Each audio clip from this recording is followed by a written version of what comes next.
In the big village of Nkanu, everyone knew Chief Amechi. He was a wealthy man with 2 wives.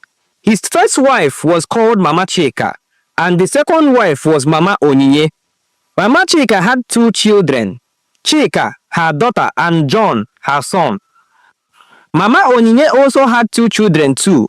Onyinye, a bright young girl, and Chidera, her quiet but smart young brother. Even though Mama Chika was the first wife, she was not happy. Her daughter Chika was lazy and always failing her exams. Her son John had dropped out of school and was always hanging around bad boys. He had even been caught stealing once. But Mama Onyinye, she was always smiling. She was a devoted lover of God who prayed every morning and night. She trained her children well. Onyinye had just won a scholarship to one of the best universities in Nigeria. Chidera, her brother, was top of his class. Every time Mama Chika saw them, her heart burned with jealousy. Her heart was not at peace. One sunny afternoon, Mama Chika sat outside her hut, her eyes fixed on the dusty road that led into the village. Her wrapper was loose around her chest, and sweat gathered on her forehead, not from heat, but from thinking. Inside the house, her daughter Chika was sleeping, her books scattered around her like broken promises. John, her son, had not come home since morning. He had gone out with those same boys that always got him into trouble. God, what did I do wrong? Mama Chika mumbled, shaking her head. Why must it be me? Why are all my children misbehaving? But my co-wife, her children acts very well trained. God, do you hate me or what? She remembered how happy she was when she married Chief Amechi. She was the first wife. She had big dreams. She wanted to raise strong, educated children that would make her name proud in the village. But now, look at her life. Chika had failed her JAMB exam twice. John had been caught stealing plantains from a neighbor's farm just last week. People in the village now whispered whenever she passed. They didn't say it loud, but she knew the word on their lips: failure. Meanwhile, Mama Onyinye, that quiet, gentle second wife, was shining like the morning sun. Her daughter Onyinye had not only passed her exams, but she had also gotten a full scholarship to one of the best universities in Nigeria. Her son Chidera was not far behind. The boy always came first in class and even led morning prayers in school. Mama Chika hissed loudly and kicked a stone. She must have used something, she said under her breath. How can her children just be that perfect? No wahala, no disgrace, only success. No, something is not right. Just then, Chief Amechi returned from the farm. He walked past her without looking twice and headed straight into Mama Onyinye's part of the house. Mama Chika stood up and followed quietly. Inside, she heard Onyinye singing worship songs while preparing egusi soup. Ah, God, thank you for my children, Mama Onyinye prayed loudly. You alone have done it. Onyinye will go to the university. Chidera will be a doctor. May you keep guiding them. Mama Chika's blood boiled. So you are now praying loudly so I can hear, Abi? She muttered. You think you've won. Later that evening, the family gathered in the compound to eat. Mama Chika served her children cold rice. Mama Onyinye brought out pounded yam and vegetable soup for her children, and even served Chief Amechi with a big smile. Mama Onyinye, thank you, the chief said, licking his fingers. This your soup tastes like heaven. Even Chika and John looked at the food with envy. After eating, the chief brought out a brown envelope. Onyinye, he called. Yes, Papa, she answered and came forward. This is 20,000 naira for you. I know the scholarship covers everything, but take this for your pocket money. I'm proud of you. Mama Chika watched in silence, her fists tight. That night, she couldn't sleep. Her eyes were open in the darkness as 1,000 thoughts swam through her head. Then, a whisper came from the corner of her heart. It's not your fault. Mama Onyinye has tied your children's destiny. She is using something, maybe charm, maybe jazz, maybe voodoo. That's why your children are failing, and she wants to snatch your husband from you so that he will love only her. No, Mama Chika whispered. Do something before it's too late. Remove her from the way. Free your children. Mama Chika got up quietly and walked to her room. Her heart was filled with envy and pain. Mama Onyinye has taken everything from her. That day, she could not sleep all night. Her heart was full of thoughts. Something needs to be done fast. Then, an idea came. She will get to the root of all this. She will fight for her rights. And yes, that's her final decision. The next morning, as early as 6 a.m., Mama Chika embarked on a journey. She traveled to the next village. She went to visit Okalammo Okalammado, half human, half spirit. Okala is a powerful native doctor from the next village who is generally known for repelling evil charms. When Mama Chika arrived at Okalammo's place, the native doctor welcomed her saying, "Welcome, my daughter.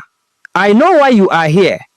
The gods already told me about you even before you thought of coming. I know your problem. It's your co-wife and her children. You want to eliminate them. I will help you." Mama Chika was shocked. How did the native doctor know her problems even without her speaking to him? It really means the native doctor must be a very powerful man. Mama Chika had heard about Okalammo's mighty powers, but now she has confirmed it. "Wise one, you are right. My co-wife is a witch. She took my husband from me and made my children useless, while her own children excel. I must kill her children. Help me, wise one." The native doctor smiled. "Madam, I hope you know the enormity of what you are trying to do. I hope you are really ready for this. Whatever consequences that comes with this, know that you will face it alone." Mama Chika was ready. She can't take the humiliation anymore. So, she was ready. She accepted to face any consequences alone. By so agreement, Okalammo Okalammado gave her a powdered substance. "Take this otonopo. Make sure you put it in any food that your stepchildren will eat. When they eat it, they will die slowly. Make sure you make no mistakes. This medicine is very powerful." "Thank you, Baba," Mama Chika greeted the native doctor. As she was going back home, her conscience was warning her for the implications of what she was about to do. Tears filled Mama Chika's eyes. "I'm not a killer," she whispered to herself. "But my children are dying slowly, every day. What's the difference?" She took a spoonful of the powder and hid it in a wrap of paper. The next morning, she waited until Mama Onyinye left for morning fellowship. Then she entered the other woman's kitchen and saw the pot of jollof rice on the stove. She opened it, looked around and quickly poured the powder into the food. She stirred it well, covered the pot again and left. As she walked away, her hands were shaking, her heart beating fast. She kept looking back, afraid someone had seen her, but nobody did. That morning, Mama Chika couldn't sit still. She was sweating even though the air was cool. Her hands kept shaking, and her eyes were red from lack of sleep.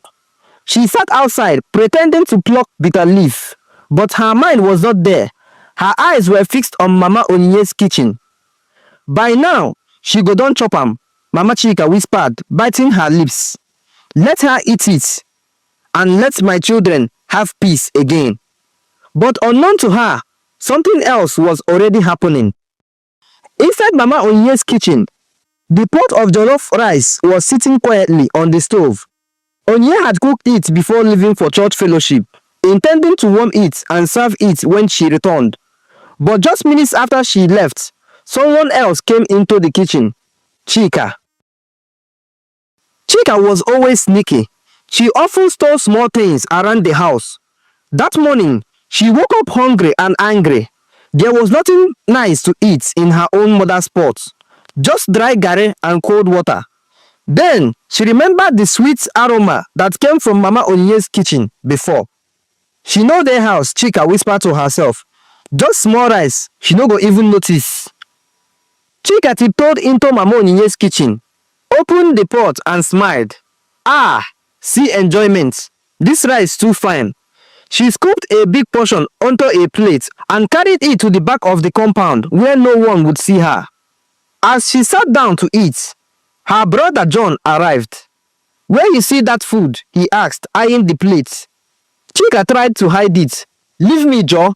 But John was hungry too. If you no give me, I go tell Mama Onyinye say you thief her food. Chika hissed and shifted the plate. Come and eat, abeg, you too like wahala. The two of them sat on the bare floor, eating greedily. Minutes later, John popped and held his stomach. Ah, wetin be this? My belle dey turn me. Me too, Chika said, holding her chest. I feel hot. My mouth is bitter. Then suddenly, wow! Chika screamed. Blood rushed from her nose. John fell on his side, vomiting red and black liquid. John, she cried, clutching her throat. Mama, help! Their cries echoed through the compound. Mama Chika heard it and ran out. What is it? What is happening? She turned and saw her two children on the ground, foaming, crying, twisting in pain. Their clothes were stained with blood. Chika, what did you eat? Did you eat the rice from Mama Onyinye's kitchen? Yes, Mama, Chika answered. Mama Chika cried heavily. People from the village began to rush in. Mama Chika, what happened to them? Na poison be this, so somebody call the herbalist, call the chief, call everybody. Mama Onyinye returned just in time to hear the screams. She dropped her Bible and ran to the scene. Jesus, my God, what happened? Mama Chika was already on the ground holding her children and crying like a mad woman. No, no, not my children. God, please, not my children. Chief Amechi arrived with two men and pushed through the crowd. What is going on here? Chief, something bad has happened, one woman cried. Chika and John, them chop poison. Chief Amechi turned to Mama Chika. What poison? Who gave them poison? Mama Chika could not speak. She was shaking, her lips trembling. But one of the women had something to say. I see Chika sneak enter Mama Onyinye's kitchen this morning. Maybe she chopped something wey no be her own. Mama Onyinye gasped. Oh my God. I made jollof rice this morning, but I didn't even eat it yet. Everyone's eyes turned to Mama Chika. Her heart stopped. She couldn't speak. She couldn't breathe. Suddenly, the chief shouted, Get the herbalist. Get the pastors. Do something. The crowd carried the two children into the compound, trying everything. Charcoal, palm oil, prayers. But the children kept crying, vomiting and shaking. Mama Chika fell to the ground and screamed, God, punish me. God, forgive me. Mama Onyinye looked at her, confused. What are you saying? Mama Chika grabbed her wrapper and covered her face. She knew the truth. The food she poisoned for Onyinye, her own children had eaten it. The whole village was in chaos. Women were crying. Men were shouting. Children ran up and down the compound, trying to understand what was happening. But inside the chief's compound, it was different kind of pain. Chika and John lay on mats in the sitting room. Their bodies were weak. Blood and spit covered their mouths. Their eyes rolled like marbles. Mama Chika sat beside them, her hands shaking. She had not said a word in over 30 minutes. Her wrapper was loose. Her hair was scattered. Her mouth kept opening and closing like she wanted to confess, but fear held her tongue. The herbalist came in, a short man with a beard like forest roots. He bent over the children and sniffed their mouths. He tasted the vomit with a wooden stick, spat it out, and hissed. This is not ordinary food poison, he said. This one is from a charm, something spiritual, something strong. The people gasped. Mama Onyinye jumped up. Charm? You mean someone tried to kill them? The herbalist nodded. Yes, this is not a mistake. Someone put poison meant to destroy. Chief Amechi turned slowly, his eyes full of confusion and fear. But who would want to kill my children? He asked. There was silence in the room. You could hear a pin drop. Then, one of the old women, Mama Nkechi, stepped forward. She had been in the compound since morning, watching everything. She didn't talk much, but when she did, everyone listened. She looked straight at Mama Chika. Mama Chika, you are the only one who has been quarreling with Mama Onyinye. You always say her children are shining too much, that she is using something to make your own children fail. Everyone turned to look at Mama Chika. Even Chief Amechi's eyes were now on her. She trembled. I never said that. Mama Nkechi cut her off. You did. Last week, you came to my backyard crying that Mama Onyinye must be using juju because her children are always first in class and your own son was caught stealing somebody's phone. Mama Chika stood up suddenly. Is it a crime to complain? Are we not allowed to talk again in this village? Mama Onyinye looked at her with tears in her eyes. So you think I used something evil on your children? Is that what your heart has told you? Mama Chika looked away. She couldn't face her. Chief Amechi shouted, Enough! If anyone here knows something, speak now or leave my house. Then, a voice came from behind. It was Chika. Her voice was faint but clear. Mama, I ate the rice in Mama Onyinye's kitchen. Everyone turned. Mama Chika rushed to her daughter. Chika, don't talk. Save your strength. But Chika grabbed her mother's wrist. Mama, I saw you entering Mama Onyinye's kitchen. But I didn't know what you went there to do. I thought you went there to eat her food. So that made me to go there to eat my own portion of the food. The entire room froze. Mama Chika's mouth fell open. Chief Amechi stood still, his face pale like ashes. What?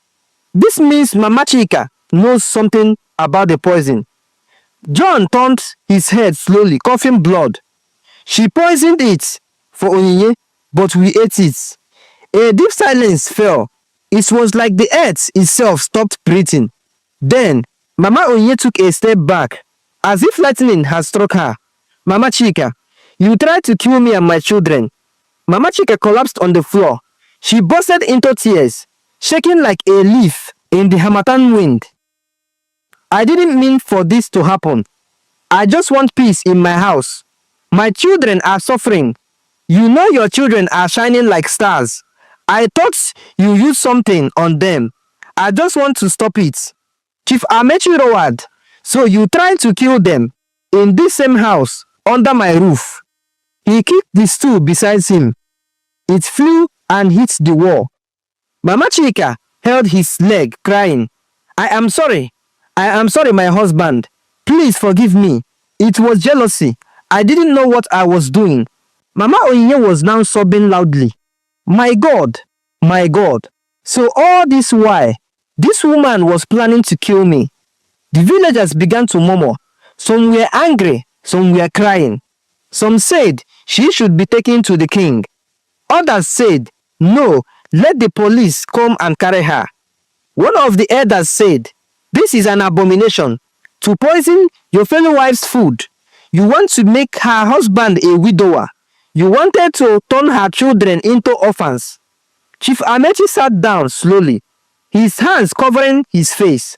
He was broken, shattered. 2 of his children were dying, and his first wife was the one behind it. He raised his head and said, I want the elders to meet tonight. Let them decide what should be done. He turned to the herbalist. Please, do everything you can to save my children. I will pay anything. The herbalist nodded and got to work. But no one could focus. The shame, the pain, the betrayal. Mama Chika sat in a corner, crying and shaking. As night came, the compound remained full. The lights of lanterns danced on the walls. But in the middle of all the darkness was the sound of Chika's cough and the slow-fading breaths of John. The whole village didn't sleep that night. Lantern burned bright in Chief Amechi's compound. People gathered in small groups whispering. Children were sent to bed, but some hid behind windows, eyes wide with fear and curiosity. The news had spread like wildfire. Mama Chika poisoned food meant for Mama Onyinye, but her own children ate it. Inside the big compound, a strong smell of herbs filled the air. The herbalist was still with Chika and John, pouring bitter roots down their throats and burning incense to drive out death. But the children were barely moving. Chika's body shook from cold sweats. John coughed violently. Blood stained his sleeves and chest. Mama Onyinye sat in one corner, tears rolling down her face. She held her Bible tightly, whispering prayers through trembling lips. Mama Onyinye, one woman whispered, "You should not even be here. What if the poison still affects you too?" Mama Onyinye looked up. Her voice was calm but broken. "If not for God, I would be the one on that mat right now." Chief Amechi was pacing the floor like a lion in a cage. His heart was heavy. His head was pounding. He looked at Mama Chika, who now sat on the cold floor like a prisoner, her eyes swollen from crying, her wrapper dusty, her voice hoarse. "Mama Chika," he said finally, "why?" She opened her mouth, but no sound came out. Just more tears. Chief Amechi turned to the elders who had arrived and were seated in judgment. The eldest, Papa Obunna, stood and raised his hand. "Let us hear from Mama Chika. Let her confess in front of the gods and the people." All eyes turned to her again. Slowly, Mama Chika stood up. Her legs were shaking. She looked like a shadow of herself. She wiped her tears with the edge of her wrapper and began to speak. "I never planned to kill my children," she said, her voice cracking. "I was jealous. Jealousy entered my heart like a snake. It whispered lies to me every day." The crowd was silent. She continued, "I would see Mama Onyinye's children come home with first position. Mine were always last. I begged John to stop following bad friends. I prayed for Chika to study, but she didn't care." She shook her head. Then, I started thinking, maybe Mama Onyinye was using something. Maybe she used juju to blind my children. Every night I cried. Every morning I hated her more. One day, I visited Okalamado, the powerful native doctor down the next village, for solution. He gave me a powder, which I put in Mama Onyinye's food. But unfortunately, my children ate it. She fell to her knees. But God caught me. My own children ate my wickedness. My wickedness came to punish me. She bent her head to the floor and cried. Papa Obunna's face was hard. "Mama Chika, do you know what you have done? You have broken the sacred peace of marriage. You have brought shame to womanhood. You have touched death with your own hands." Mama Chika wept louder. "Forgive me, please. Forgive me." Chief Amechi stood and shouted, "If they die, my children, what forgiveness will be enough?" He looked around the room. Where is the local chief? Where is the palace messenger? This matter must go before the king. One of the men replied, "The Igwe has already heard the news. He has summoned a council meeting tomorrow morning." Everyone nodded, but just then, a loud scream shook the room. It was the herbalist. He stood over John's body. "Something is happening. His eyes have closed." Mama Chika ran like a mad woman to the mat. She touched her son's chest. No movement. She shouted, "John, my son, wake up, wake up." She shook him, slapped him, cried and screamed.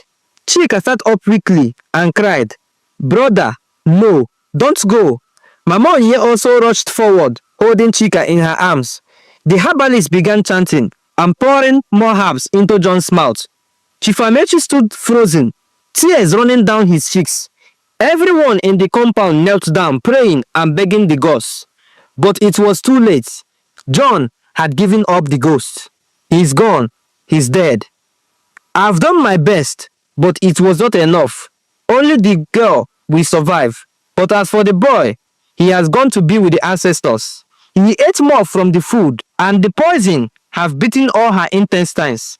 The good news is the girl will survive, but the boy, he has gone to be with the ancestors. Mama Chika collapsed beside her son, crying. The whole compound burst into tears. But even in the morning moments, the judgment was not forgotten.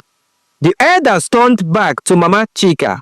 One of them said, "Even though your son is dead, the evil in your heart cannot be ignored." Papa Obonna nodded. "Tomorrow, you will face the king. You will explain yourself to the entire village." Then he turned to the crowd. "Let this be a lesson to every woman. Jealousy is poison.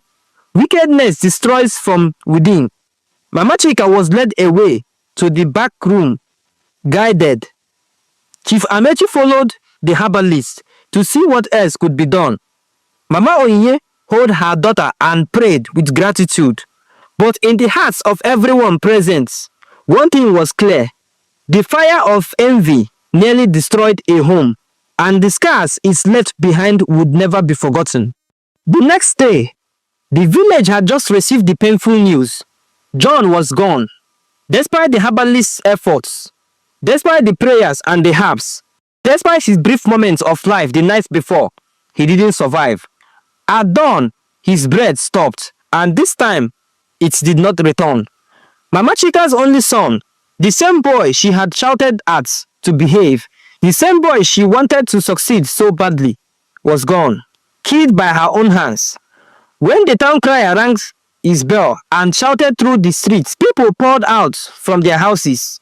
"Let everyone gather at the palace. The king has summoned a meeting. The matter of Mama Chika and the poisoned children will be judged today." By afternoon, the king's palace was filled. Women sat under trees with their hands on their heads. Men folded their arms, shaking their heads in silence. Children peeped through corners, their eyes filled with fear. The king, Igwe Ogadagidi, sat on his carved stool, his red cap fame on his head, his eyes burning with disappointment. The chiefs were seated in a circle around him. Chief Amechi was there too, his eyes hollow with pain. Then they brought Mama Chika in. She looked like someone who hadn't slept in days. Her wrapper was loose, her hair scattered, her eyes swollen like a woman who had cried a river. Two palace guards stood beside her. The king looked at her in silence for a long time. Then he finally spoke. "Mama Chika, the gods are angry." She fell to her knees. "Please, Igwe, have mercy. I have lost my son. I have lost everything." "Yes, you still breathe," the king said. "Your child is gone, but you are alive. And you know who killed him." Tears flowed freely as she cried. I did, my king. My wickedness has come back to destroy me. Please forgive me." The king raised his hand for silence. He looked at Chief Amechi. "What do you want done to this woman?" Chief Amechi stood up, his voice low but firm. "I loved her. I married her. She bore me children, but I cannot live with a murderer. She poisoned food out of jealousy.